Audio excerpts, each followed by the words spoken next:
Hello and welcome again to another slide video from the Cornish Radio Amateur Club, and this is in the background playlist, and today we're going to look at alternating current, resistance and reactance. Now, as preparation for this, you may want to have a look first of all at these two other background videos, electromagnetic induction and pi radians and angular velocity. That may help you get a more complete understanding of the subject. So let's have a look at some physical quantities, what they do and what the secondary effect, if you like, is from them.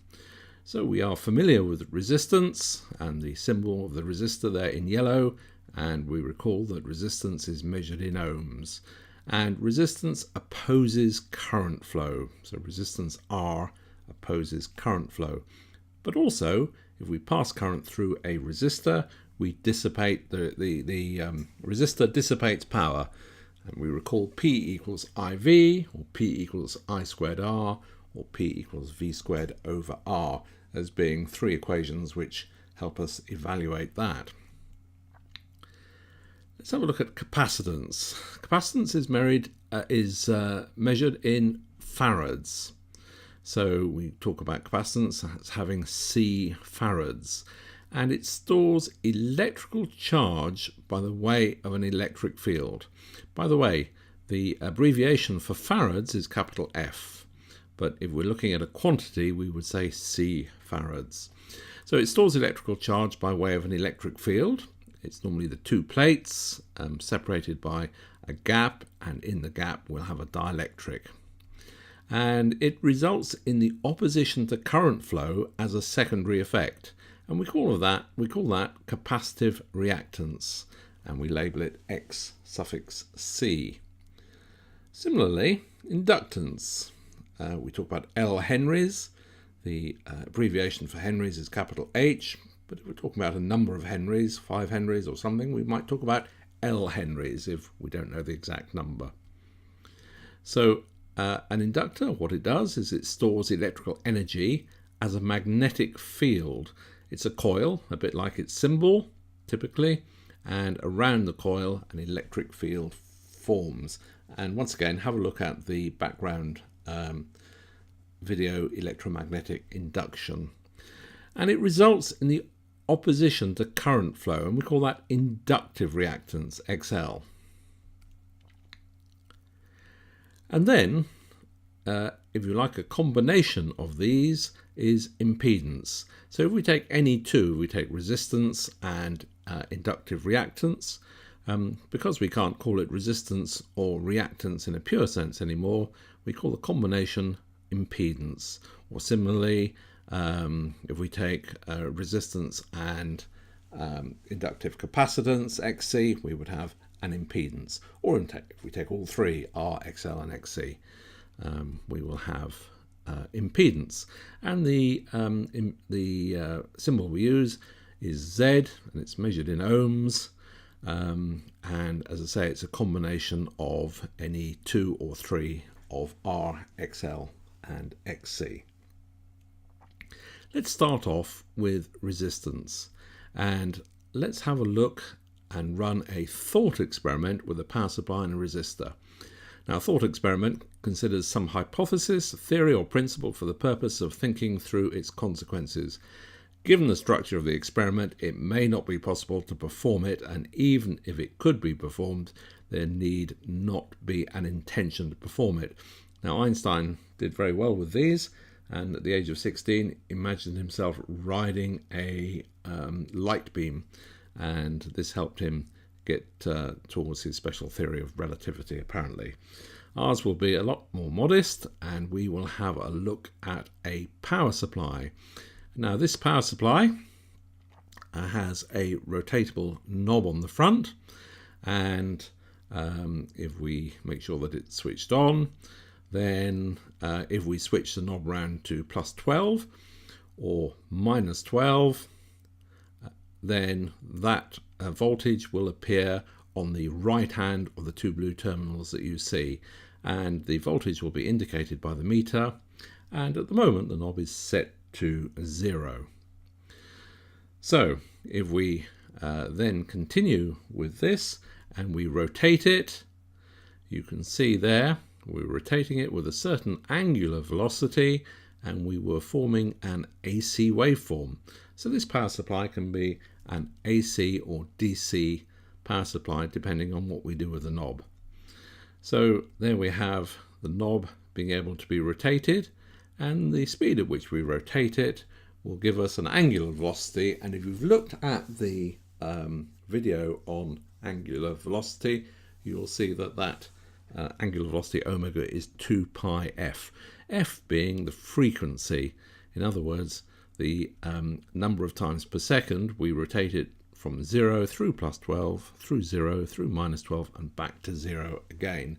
In other words, through one complete period. Now, if we take this power supply and we connect a resistor to it, and we rotate it, little green things there are meant to represent in this animation the electrons. They're going through 0 there, and minus 12, they're going from the left to the right. Remember, electrons flow from negative to positive, and so it goes on. So as we rotate this with a slow angular velocity, you can see the heating effect on the resistor as it glows red. So there's an important point from our syllabus there, the new intermediate syllabus particularly, that the heating effect isn't the same right through the cycle. It changes through the AC cycle. And you can see there when it's on 0, the heating effect isn't very much, and as we rotate it through, it speeds up, and it's heated the most when we're at the plus 12 or the minus 12. That's because the current flowing through the resistor at those points was a maximum. If we do the same thing again, but this time we graph the voltage and the current, this is what we get. As we go through plus 12, at 90 degrees the knob is, we get the maximum current, and that's shown by the blue graph at the bottom. As we went through 0, we get minimum current, minimum voltage, and minimum current. And as we complete one cycle, 360 degrees, we go up to a new peak, and again we've got maximum voltage, maximum current, and maximum heating effect.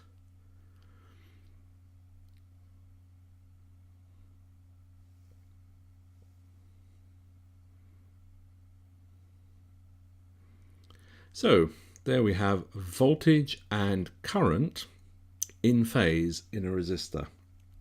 If we have a look at that, that's the picture we had, and we can say that V and I are in phase. And there we've drawn the angle of the knob, or as this is circular motion projected onto the X direction of the graph there, we can see the 0, 90, 180, 270 and 360 points of the first cycle, and then it goes on into a second cycle. But the important point here that the voltage and the current are in phase in a resistor. Now if they were not in phase, then we might see something like this. We might see that the current is shifted by 90 degrees to the right, in which case we can either say V leads I by 90 degrees because the upward effect on the first cycle is happening on V before it happens on I, so V leads I by 90 degrees, or we could say I lags V by 90 degrees. Now when we see these graphs drawn in the examination session context, what we don't see is that gap between 0 and 90 degrees on the current waveform. That's filled in as shown there in red, but of course it's not shown in a different colour, it's shown in the same colour. So with a bit of practice we can still see that V leads I by 90 degrees, because at any point on V, given a direction of the waveform, we simply look along the I one to see the same direction. So the easiest one, I suppose, to spot would be from V going from 0 to a maximum, and we look along to see where that first happens on the lower waveform, and we see that that starts happening at the 90-degree mark. Similarly, we might see the opposite occurring.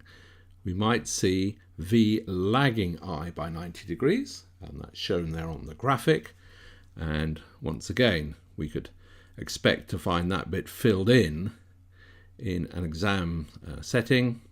But once again there, we can see that if we look on the V waveform, we can see a rising from 0 to maximum. And then we see, well, where does that happen? Well, that happens on the I waveform 90 degrees before it happens on the V waveform. So we can say I leads V by 90. And similarly, we can say V lags I by 90. It is also, by the way, valid to say that I leads V by 270. So you could continue on. Instead of looking at that particular part of the waveform, you could look further on. So there we are. We had a look at in our thought experiment, the heating effect on the resistor by the power supply. And the first one we looked at the plus 12 volt, and there was a lot of current going through the resistor, and the red colour indicated to us that there was, at that instant in time, a large heating effect in the resistor. And similarly, at the 0 point, when we had 0 volts, then we had no heating effect at all in the resistor. Now, in our thought experiment, we can imagine a voltage where the average heating effect over time of a steady voltage is the same as if the AC waveform were applied to the resistor. And there I have set the knob to 8.5 volts, and we'll go now through the logic to see why 8.5 volts steady DC would provide the same heating effect as an AC waveform going between plus 12 and minus 12. And the voltage that we've set it there to is VRMS. So you can see the peak voltage, which is 12 volts of the knob going around. Then the RMS voltage, we've already said, but without any explanation, will be 8.5 volts. That's 0.707 times V peak. Now, this is what we're seeking to answer. What steady DC voltage provides the same heating effect as the AC voltage?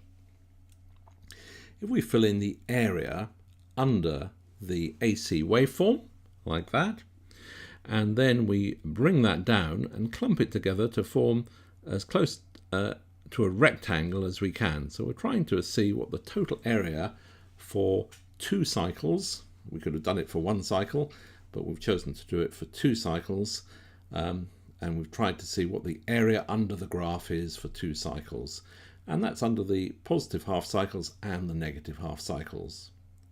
And for the same 2 cycles, we will see what the area is under the steady DC voltage that we've selected.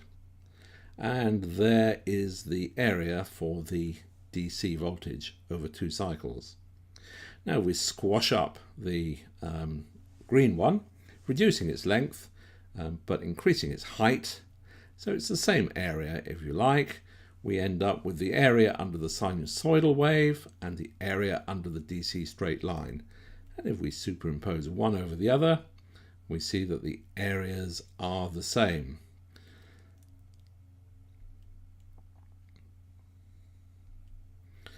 So we're saying that when the area under the sinusoidal waveform equals the area under the DC straight line, we've got the same heating effect in the resistor, because it is only when we are providing energy to the resistor, or passing current through the resistor, that we get the heating effect happening.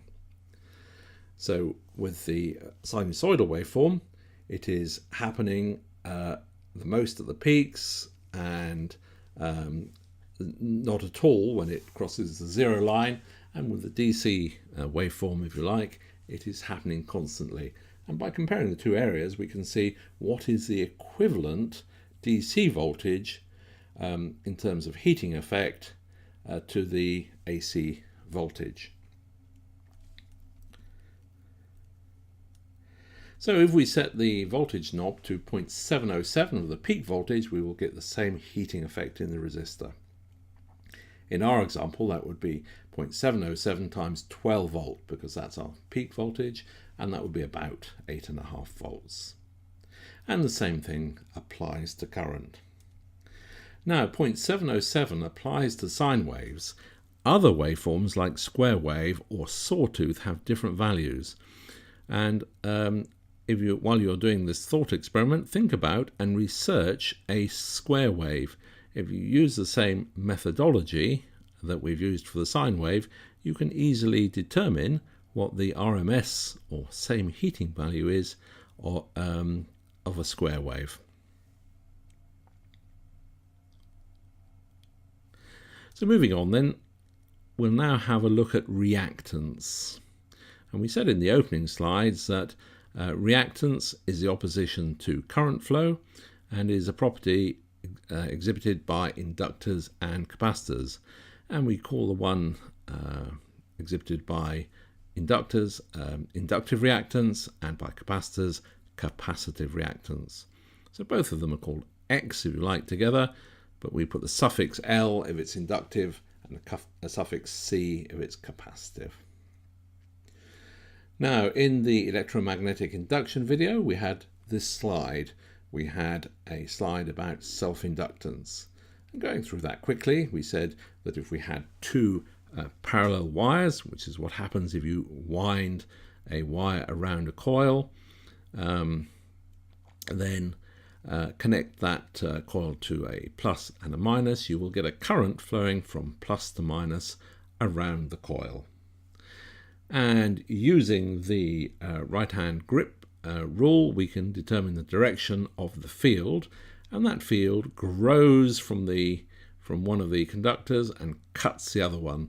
And we can use the Fleming's right-hand rule to determine then that this causes back EMF, which limits the growth of current. So this led us to a property which is of an inductor, which is that inductors oppose the change in current flow. Let's have a circuit to demonstrate this and a graph to plot the results at the bottom. At the moment there you can see the switch is open, so no current flows. There we have a battery going through, potentially, if the switch is closed, through an inductor and a resistor. And if the switch is switched to the bottom position, we have a RL circuit, L being the inductor, R being the resistor, which allows the magnetic field of the inductor to collapse and push current through the resistor. And let's have a look at each of these scenarios. So first of all then, because the switch is open, we can draw a little bit of a green line showing no current. And then if we close the switch, a magnetic field shown in yellow on the inductor immediately starts to grow. And that magnetic field, at the initial time of its growing, if you like, is growing at its fastest rate and cutting the coils most intensely. And this is providing a high back EMF, and it's acting against the current from the battery. So the green lines there from positive to negative show the current from the battery, but a high back EMF preventing that current from growing to its full value.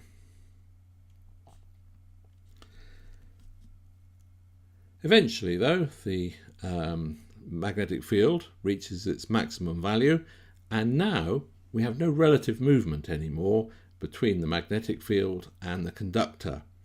So now the green arrows showing the current have grown.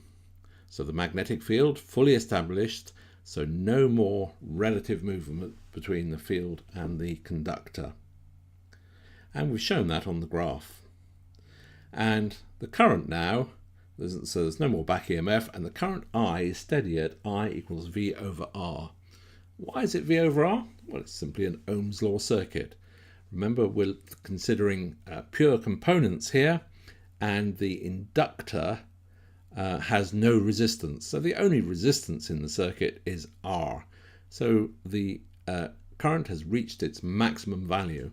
And on the graph, we can see that by the flat top of the waveform that we have there for current.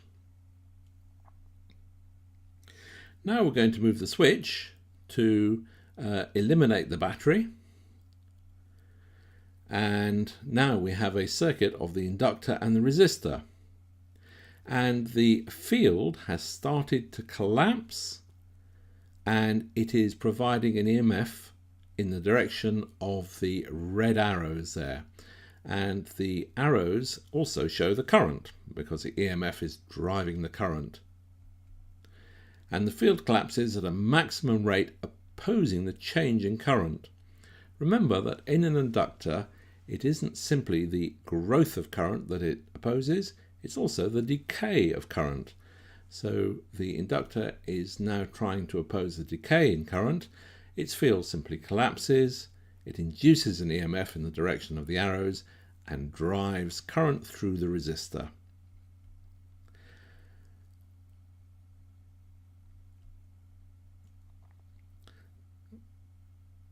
But as the field collapses, it loses energy, and the amount of current there shown by the red arrows reduces, and we've shown that then on the graph, to eventually the field has completely disappeared, or all but completely disappeared, and now we're back to having zero current. So you can see the waveform that's been produced, the current waveform that's been produced by this exercise.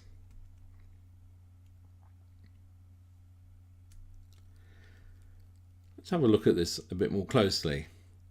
The top graph there shows in red the voltage applied to the inductor, and the green graph shows the current through the inductor.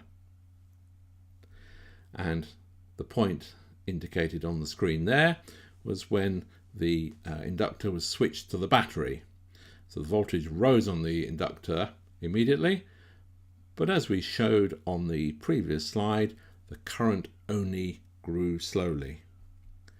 And there is the point when we moved the switch to the bottom position and we switched the inductor across the resistor. So we just had that LR circuit.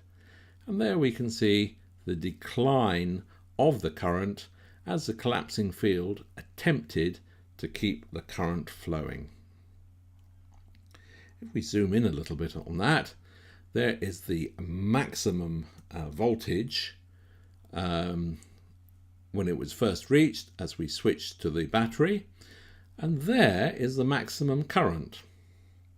And you can see that in terms of time there was a delay between the maximum voltage being applied and the maximum current being reached. Similarly, there in the yellow cross, with the yellow cross, is the time when we switched to the LR circuit, the minimum voltage, and there is the point that the minimum current has been reached going through the inductor. And once again, there's a delay. And we can say here that the current lags the voltage, because the effect of the voltage, if it had been a resistor, the green shape at the bottom would have been a square wave. There would have been no lag. There would have been instantaneous increase in current with voltage. But with this inductor, we see a lag. The current lags the voltage. Now, if we have a look at that, on the left with DC, we see the effect on AC. And with a pure inductor, we will see a 90-degree lag in current. The current lags the voltage by 90 degrees.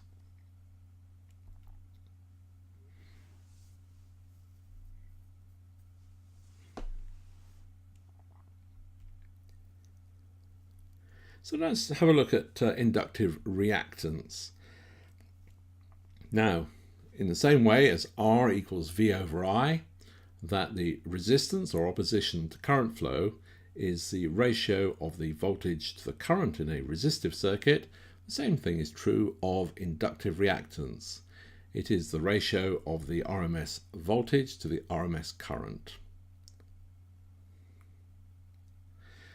Now, if the pulse length is long, or so that the current has time to establish when the magnetic field stops growing, you will have a flat top, if you like, to the current flowing through the inductor.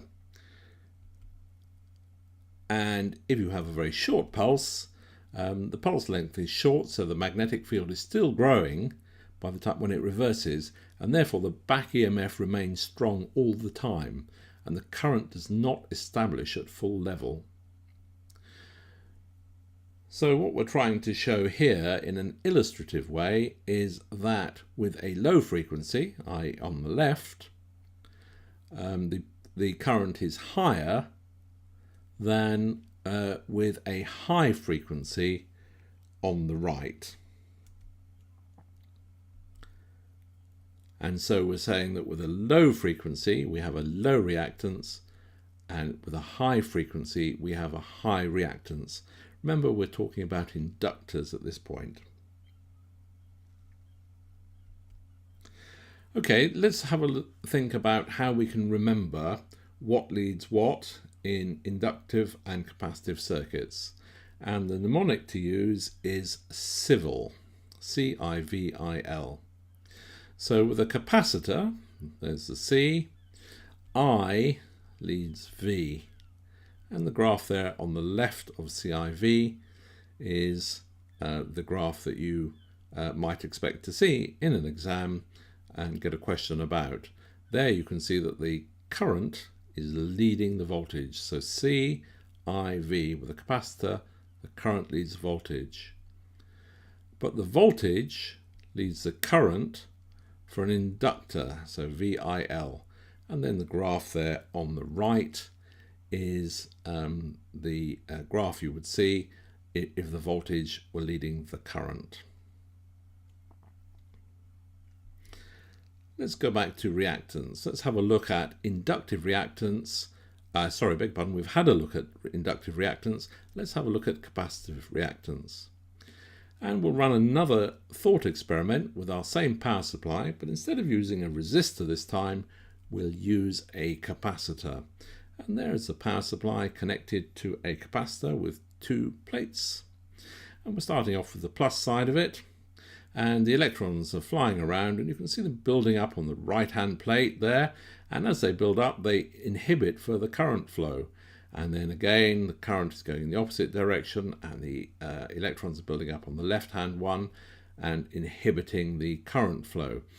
So you can see then that as the voltage rises, the current is out of phase with the voltage.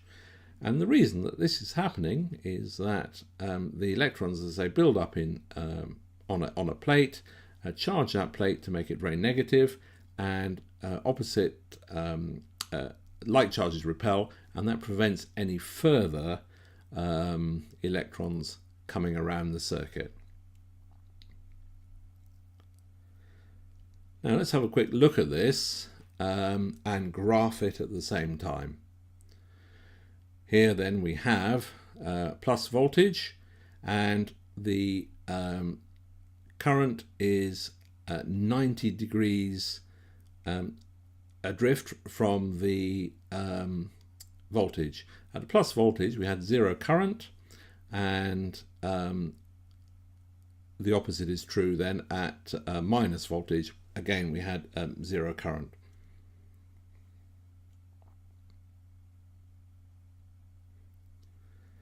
So there you can see the waveform. As the voltage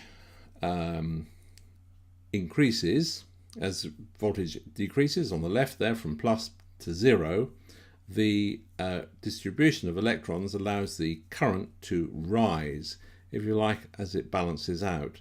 And as the voltage goes negative, the current starts to fall.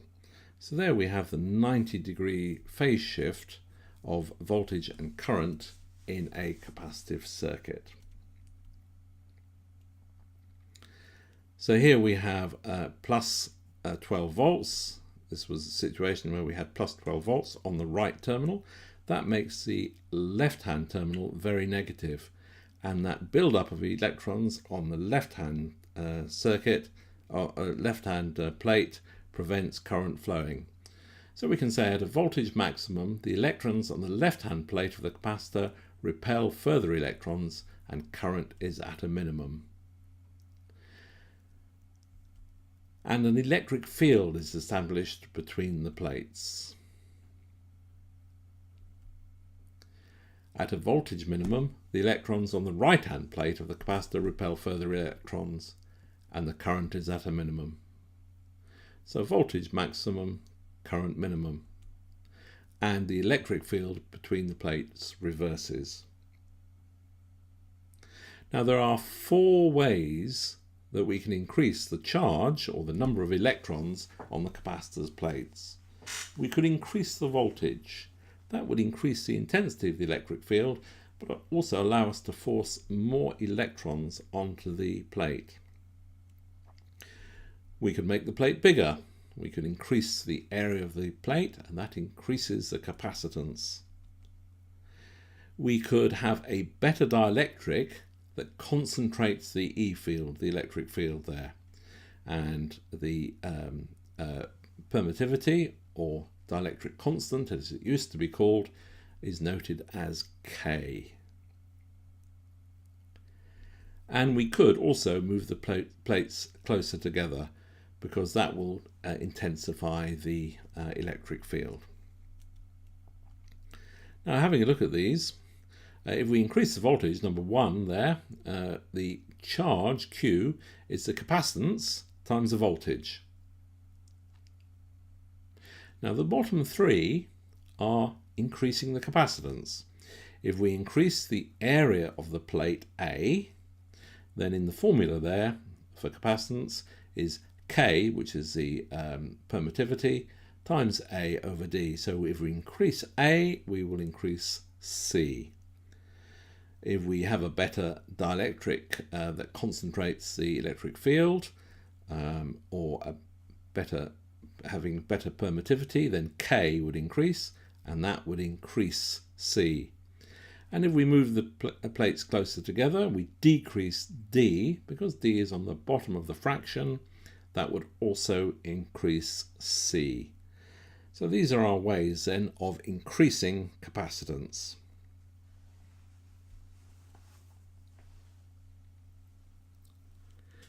And if we increase the capacitance, then we will increase the charge that is able to be stored in the capacitor.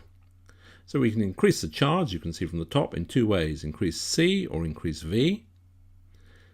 And to increase C, we have to increase K, increase A, or decrease D. Let's have a look at capacitive reactance.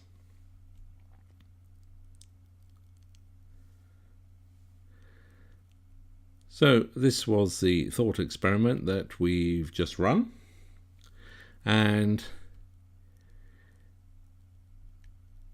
you can see that the knob is turning at a fairly low angular velocity, and the current then is fairly low. But as the angular velocity increases, the electrons passing the highlighted point there in red increase. And this is capacitive reactance varying with frequency.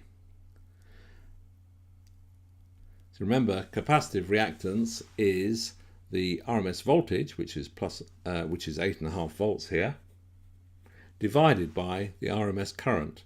But you can see that the current is increasing the faster we turn the knob.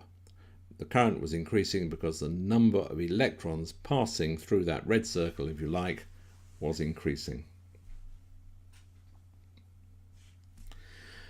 So then, to summarise, in a pure world, resistors behave in the same way from DC to daylight. In other words, in our calculations and for our exams, we don't take any note of ancillary properties that a real-world resistor might have, like the inductance of its leads or the capacitance caused by its end caps. We just consider resistance to be pure. So, adopting that philosophy, then we could say that the resistor behaves the same way from DC to hundreds of gigahertz. Now, in a real world, as I say, that isn't true, but in our pure world, that's what we consider. For AC waveforms, the RMS voltage or current is the DC voltage that will produce the same heating effect as the AC waveforms. Now, for sine waves, this is 0.707 times the peak voltage. Capacitors and inductors exhibit reactance, which is the opposition to current flow measured in ohms, and we can work it out by V RMS over I RMS. And civil is a mnemonic that indicates current, lead or lag in reactive circuits.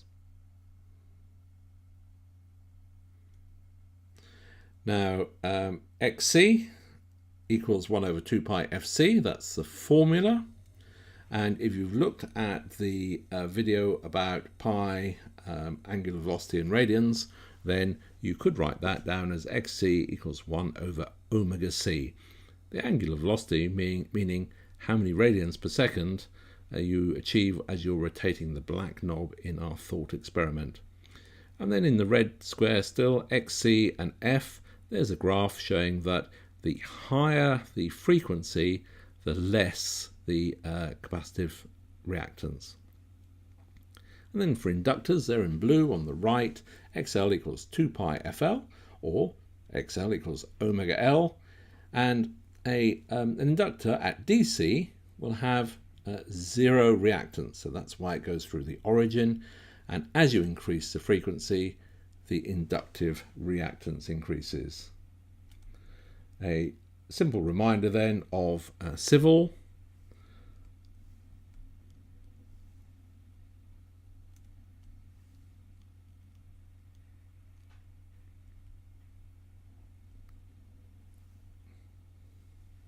As a way to, as a mnemonic to remember lead and lag in reactive circuits. So thank you very much for listening to this video in the background playlist from the Cornish Radio Amateur Club.